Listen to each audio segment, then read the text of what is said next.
तो दोस्तों एक बार फिर से स्वागत है आपका आयुष एकेडमी पे। और जैसा कि आपको पता है कल जो है एचएनबी का जो है बीएड का जो है मेरिट लिस्ट जो है निकल चुका है। 2 कैंपस का जो है एचएनबी ने मेरिट लिस्ट जो है यहाँ पे बना रखी है।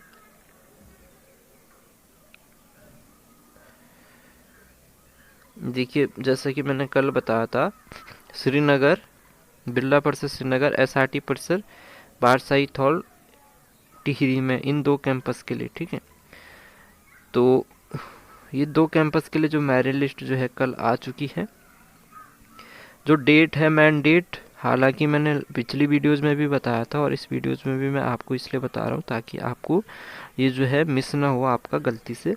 देखिए जो डॉक्यूमेंट्स हैं आपके वो वेरिफिकेशंस होने हैं। जैसा कि मैंने बताया था, जो आर्ट्स एंड कॉमर्स वालों को 3 दिसंबर को जाना है कैंपस में और 4 दिसंबर को साइंस वालों का जाना है। 5 दिसंबर को जो है 3 एवं 4 दिसंबर में कुछ स्टूडेंट्स ऐसे होंगे जो किसी कारणवश नहीं गए हैं, उनका 5 दिसंबर को काउंसलिंग होगा। और काउंसलिंग का जो परिसर है वो शिक्षा विभाग बिरला परिसर श्रीनगर में होगा 10 से 4 बजे तक, ठीक है। तो आप ज़रूर जो है काउंसलिंग में जाइएगा अगर आपका नाम मेरिट में आया है, ठीक है।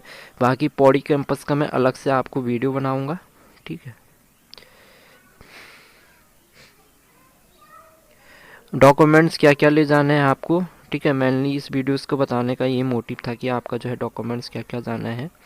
तो जितने भी जो है आप एडमिशन्स लेने वाले स्टूडेंट्स हैं उनको सबसे पहले जो है अपने जो ओरिजिनल डॉक्यूमेंट हैं वो आपको साथ में ले जाने हैं। और साथ ही साथ इनकी जो है सेल्फ अटेस्टेड 2 सेट फ़ोटोकॉपी, यानी कि कोई डॉक्यूमेंट्स आपका, जैसे आपका 10th का मार्कशीट है तो उसकी आपकी 2 फोटोकॉपीज़ भी बना के ले जानी है। 2 फोटोकॉपी कर लेंगे और दोनों आपको सेल्फ अटेस्टेड करनी है। सेल्फ अटेस्टेड का मतलब कोई डॉक्यूमेंट्स है उसमें लिखना है सेल्फ अटेस्टेड और उसमें आपको अपने सिग्नेचर कर देने हैं नीचे से, तो वो सेल्फ अटेस्टेड होता है, जिनको पता नहीं है, ठीक है। सेल्फ अटेस्टेड ऐसे। तो आपको 2 सेट फोटोकॉपी के जो है सेल्फ अटेस्टेड बनाने हैं। तो गाइज आपको क्या करना है, ठीक है, 2 सेट बना लेने हैं। सपोज आपके जितने भी डॉक्यूमेंट्स हैं, 1 सेट आपका ओरिजिनल का रहेगा, 2 सेट आपके क्या रहेंगे, फोटो कॉपी के रहेंगे। यानी कि 1 सेट आपका, 2 सेट आपके फोटो कॉपी के हुए, एक टोटल 3 सेट आपके बनने चाहिए। देखिए डॉक्यूमेंट्स क्या क्या हैं, जो मेन चीज़ है आपको, देखिए सबसे पहले बीएड प्रवेश परीक्षा 2021 का स्कोर कार्ड, ठीक है।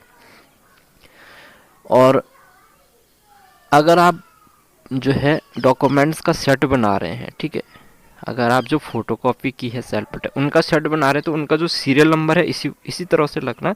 सबसे ऊपर आपको लगाना है बीएड प्रवेश परीक्षा 2021 का स्कोर कार्ड।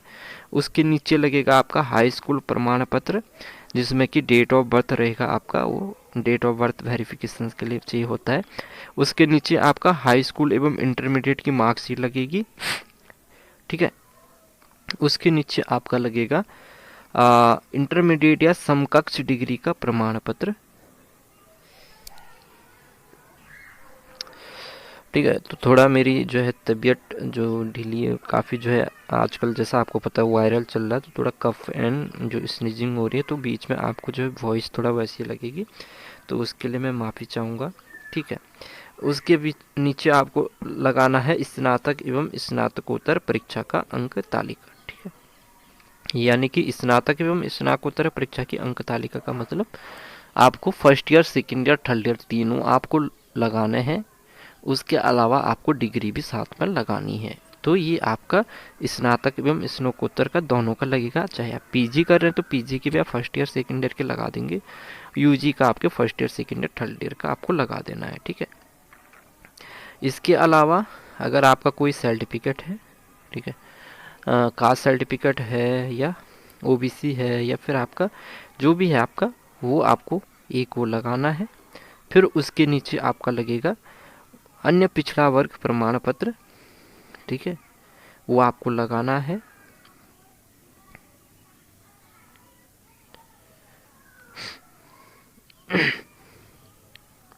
फिर उसके नीचे आपका लगेगा 3 पासपोर्ट साइज का फोटो। उसके नीचे आपका लगेगा आधार कार्ड। और सबसे लास्ट में आपका रहेगा जो आपका वेटेज सर्टिफिकेट है। वेटेज सर्टिफिकेट यानी एनसीसी, एनएसएस, स्पोर्ट्स वगैरह जो भी आपका है, तो टोटल 10 डॉक्यूमेंट्स का सेट आपके बनने हैं, ठीक है। तो दोबारा रिपीट कर रहा हूँ, जो डॉक्यूमेंट्स आप लगाएंगे सेल्फ अटेस्टेड की 2 सेट बनाने हैं आपको। सबसे ऊपर आपको ऐसी इसी सीरियल वाइज में लगाना है। सबसे ऊपर बीएड प्रवेश परीक्षा का स्कोर कार्ड, उसके नीचे हाई स्कूल का जो है जन्म प्रमाण पत्र वाला जिसमें डेट ऑफ बर्थ होता है, उसके नीचे हाई स्कूल एवं इंटरमीडिएट की अंक तालिका, यानी पहले हाई स्कूल के लगाएंगे, फिर इंटरमीडिएट की, फिर जो है इंटरमीडिएट या समकक्ष जो डिग्री है उसका प्रमाण पत्र, फिर स्नातक एवं स्नातकोत्तर परीक्षा की अंक तालिका, फिर जो है आपका कास्ट सर्टिफिकेट, फिर जो है अदर जो है जो आपका अदर जो है कैटेगरी सर्टिफिकेट है, ओबीसी वगैरह जो भी है, फिर 3 पासपोर्ट साइज की फ़ोटो, ठीक है, and then Aadhaar card. 3 passport size का फ़ोटो का मतलब कि आपको पासपोर्ट साइज़ फ़ोटो अपने साथ में ले जाना है, ठीक है। अगर कैंपस में आपको बोलते हैं कि आप जो है ब्लैंक जो वाइट पेज में 3 पासपोर्ट साइज़ फ़ोटो लगाई, तो वो आपको वहीं पे लगाना है। फिलहाल आप जो है पासपोर्ट साइज़ फ़ोटो आप अपने साथ में लेके जाएंगे। कोशिश करना आप जो है 5 या 6 पासपोर्ट साइज़ फ़ोटो ले जाइए, ठीक है, और भी ज़रूरत पड़ सकती है। उसके बाद आपका आधार कार्ड लगेगा, उसके बाद आपका वेटेज सर्टिफिकेट। तो ये आपके मेन डॉक्यूमेंट्स हैं गाइज। एक चीज़ का ध्यान देना है, यहाँ पे देखिए ट्रांसफ़र सर्टिफिकेट नहीं मांगा है, ठीक है। कुछ स्टूडेंट्स का मुझे मैसेज आया था, कमेंट्स आया, तो मैं देख नहीं पाता हूँ, ठीक है। क्योंकि जो है कमेंट्स का जो है हर कोई कमेंट्स मैं यहाँ पे देख नहीं पाता हूँ। तो यहाँ पे वैसे आपका जो है ट्रांसफ़र सर्टिफिकेट करेक्टर सर्टिफिकेट आपका मांगा नहीं है, लेकिन फिर भी आप जो है अगर आपके पास में है तो ठीक है, ले जाइएगा, क्योंकि इन्होंने मेंशंस नहीं किया हुआ है तो मैंडेटरी नहीं है। अगर जो है caste certificate and transfer certificate आपके पास में होगा तो ठीक है, नहीं होगा तो आप रहने देना। तो इतने सारे आपको जो है डॉक्यूमेंट्स ले जाने हैं, ठीक है। सारे डॉक्यूमेंट्स आपके ये इम्पोर्टेंट्स हैं, ठीक है। इसके अलावा भी और डॉक्यूमेंट्स हैं वो आप साथ में ले जा सकते हैं जो अभी आपके हैं। अब देखिए, अगर आपके जो है डॉक्यूमेंट्स जो वेरिफिकेशंस होंगे वो सही पाए जाते हैं तो आपको जो है क्या करेंगे, आपको तुरंत वहाँ पे जो है वो बता देंगे फीस सबमिट कैसे करना। तुरंत वहीं पे आपका जो है निर्धारित एक फॉर्म भरेंगे परिसर में ही, और उसी वहीं पे आपकी जो है फीस जमा करनी होगी, या आप वेबसाइट पे आपको अपनी फ़ीस जमा करनी होगी, ठीक है। यानी कि आप ऑन द स्पॉट भी फ़ीस जमा कर सकते हैं अगर आपका सब कुछ ठीक हो गया, वेरीफाइड हो गया, या आप वेबसाइट से भी आपको जो है फ़ीस सबमिट वहाँ पे कर सकते हैं, ठीक है। तो अब देखिए, जिन अभ्यर्थी के प्रवेश के ऑनलाइन प्रवेश के उपरोक्त अतिरिक्त 10 रुपये के, ठीक है। तो अगर आपका एडमिशन्स जो है कंफर्म हो गया तो यहाँ पे 10 रुपये के स्टाम्प पेपर पे एक शपथ पत्र भी यहाँ पे देना होगा। कह रहा है कि अभ्यर्थी किसी भी संस्थान में कार्यरत नहीं है, और यदि है तो संस्थान से 2 वर्ष का अवकाश एवं। तो देखिए गाइज, ये इम्पोर्टेंट्स पॉइंट है सभी स्टूडेंट्स के लिए जिनका कि एडमिशन्स फाइनल हो गया है, आपका एडमिशन्स कंफर्म हो गया है, आपके डॉक्यूमेंट्स वेरीफाइड हो गए हैं, आपने फीस सबमिट कर दी है, लेकिन उसके साथ में आपको एक यहाँ पे स्टैम्प पेपर जिसको एफिडेविट बना के आपको यहाँ पे दिखाना होगा। उसमें क्या क्या लिखना है सेम जो है आप यहाँ पे ये लिखा के फॉर्मेट आपको जो है कचहरी पे जाएंगे आपको वहाँ से मिल जाएगा, ठीक है। तो उसमें ये आएगा शपथ पत्र की अभ्यर्थी, ठीक है, किसी भी संस्थान में आप ये भी सेम वहाँ पे लिखा सकते हैं, ठीक है। अभ्यर्थी किसी भी संस्थान में कार्यरत नहीं है, और यदि है तो संस्थान से 2 वर्ष का अवकाश एवं कार्य मुक्त प्रमाण पत्र प्रस्तुत करना होगा। कहने का मतलब कि भाई यदि आप कहीं पे जॉब करते हैं तो ये आपको देना पड़ेगा, अगर आप जॉब नहीं करते हैं तो भी आपको बनाना पड़ेगा, करते हैं तब भी आपको ये बनाना पड़ेगा। अगर करते हैं जॉब कहीं पे तो आपका 2 साल का आपको अवकाश लेना पड़ेगा, या फिर आपको वहाँ पे कार्य मुक्त यानी कि आपको वो जॉब छोड़नी पड़ेगी।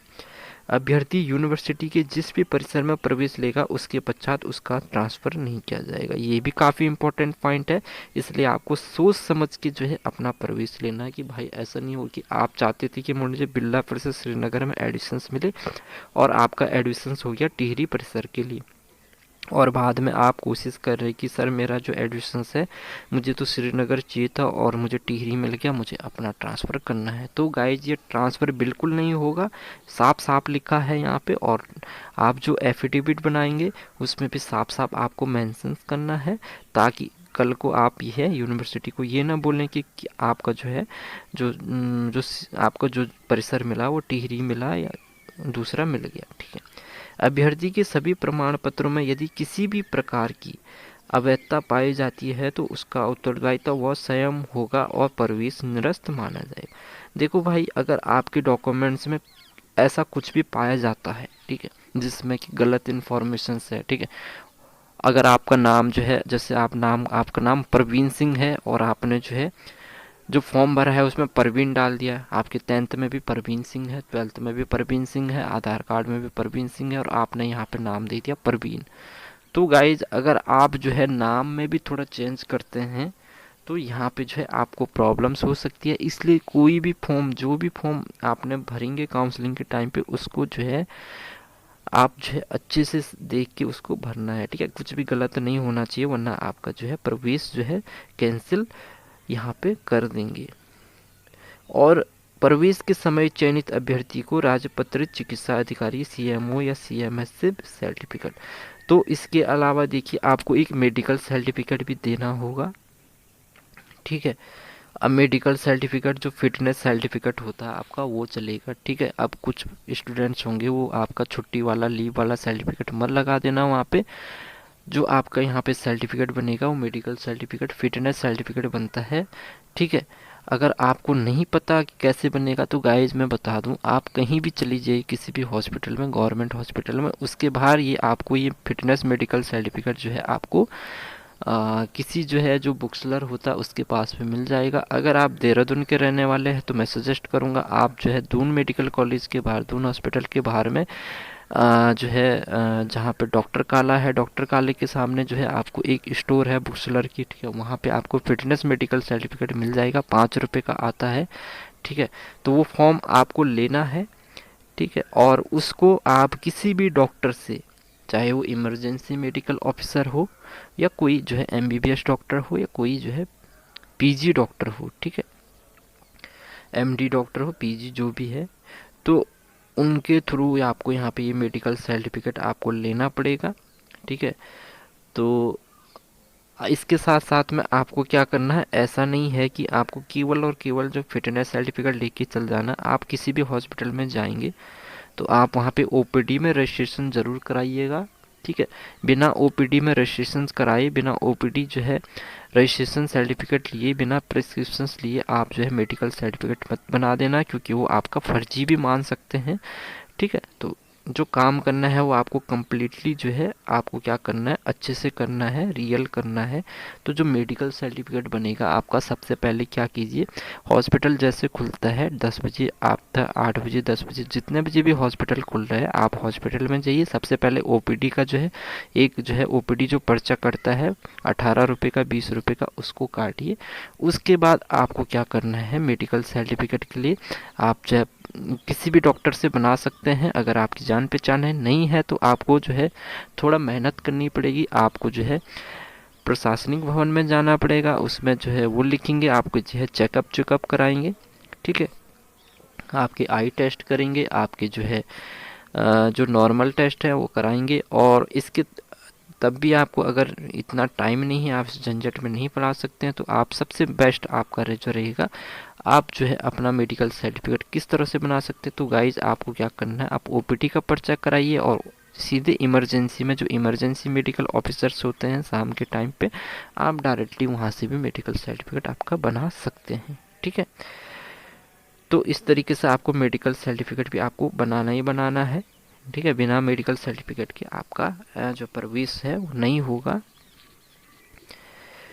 प्रवेश के समय चयनित अभ्यर्थियों को इस आशय का प्रमाण पत्र भी जमा करना होगा कि वह विभाग द्वारा सुनिश्चित समयावधि के अंतर अपने अंतिम संस्थान जहां अध्ययन किया हो से जारी टीसी एवं करेक्टर सर्टिफिकेट विभाग में उपलब्ध करेगा, अन्यथा उनका, ठीक है। तो ये काफ़ी इम्पोर्टेंट पॉइंट है। देखिए एचएनबी ने क्या कहा है यहाँ पे, इसमें साफ लिखा है कि भाई आप जहाँ पे भी जो है अध्ययन कर रहे हैं, सपोज आप, बहुत सारे स्टूडेंट्स ऐसे हैं जो पीजी में अभी जिनका कोर्सेज कर रहे हैं, अभी जिनका जो है फर्स्ट ईयर है, सेकंड ईयर है, तो जब तक आपका जो है कोर्सेज कंप्लीट नहीं होगा तो आपका जो है क्या होगा, जो आपका जो है टीसी करेक्टर सर्टिफिकेट आपको नहीं मिलेगा, ठीक।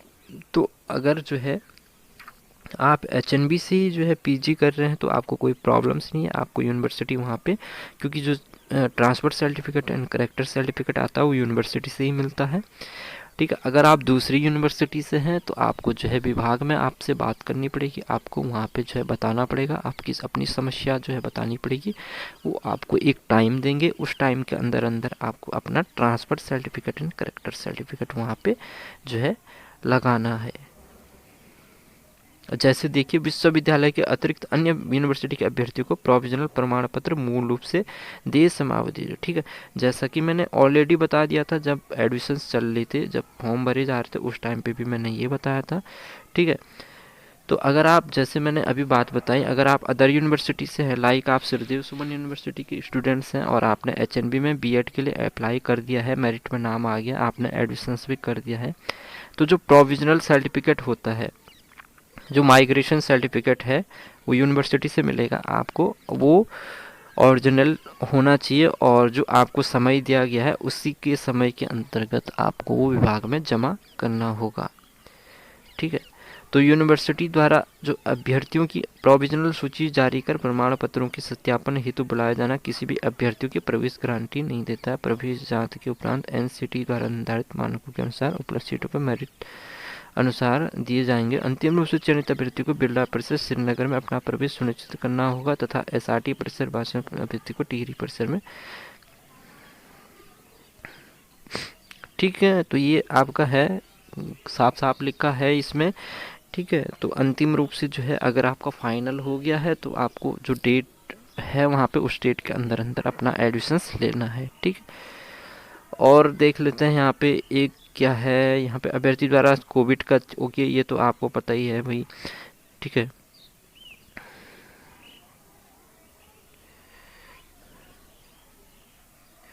तो ये है आपका पूरा, मैंने आपको बता दिया। ठीक है, अच्छे से समझा भी दिया है और अब आपको कोई प्रॉब्लम्स नहीं आनी चाहिए। मेरिट लिस्ट मैंने आपको कल ही बता दी है, कहाँ लिंक भी दे रखा मैंने वहाँ पे आपको, इस वीडियो के जो है डिस्क्रिप्शन में भी आपको मेरिट लिस्ट का लिंक मिलेगा, आप डायरेक्टली वहाँ से चेक कर सकते हैं। ठीक है, तो अभी देखते हैं गाइस सेकंड मेरिट का वेटिंग लिस्ट का क्या सीन होता है। सेकंड मेरिट आती है कि नहीं आती है अभी कंफर्म नहीं है, लेकिन इसमें तो बहुत सारे स्टूडेंट्स ऐसे होंगे जो एडमिशन्स नहीं लेंगे या जिनके डॉक्यूमेंट्स जो है मैं कुछ प्रॉब्लम्स आएगी तो कुछ सीट खाली रहेगी, तो मुझे लगता है कि सेकंड मेरिट एचएनबी को देनी चाहिए और एचएनबी देगा, वेटिंग लिस्ट आपको यहाँ पे देगा। तो आप जो है अगर आपके मार्क्स कम है थोड़ा और आपका नंबर नहीं आया है तो आप वेटिंग लिस्ट का वेट कीजिए। ठीक है, तो मैं आपसे नेक्स्ट वीडियो में मिलूँगा और नेक्स्ट कॉलेज का हम यहाँ पे बात करेंगे। और बीएड के लिए अगर और अदर कोई नोटिफिकेशंस आता है, कोई भी नोटिफिकेशंस आता है एचएनबी की तरफ से या किसी अदर गवर्नमेंट कॉलेज की तरफ से, तो मैं आपको तुरंत ही अपडेट करा दूंगा। तो आप चैनल के साथ बने रहिए, मिलता हूँ आपसे।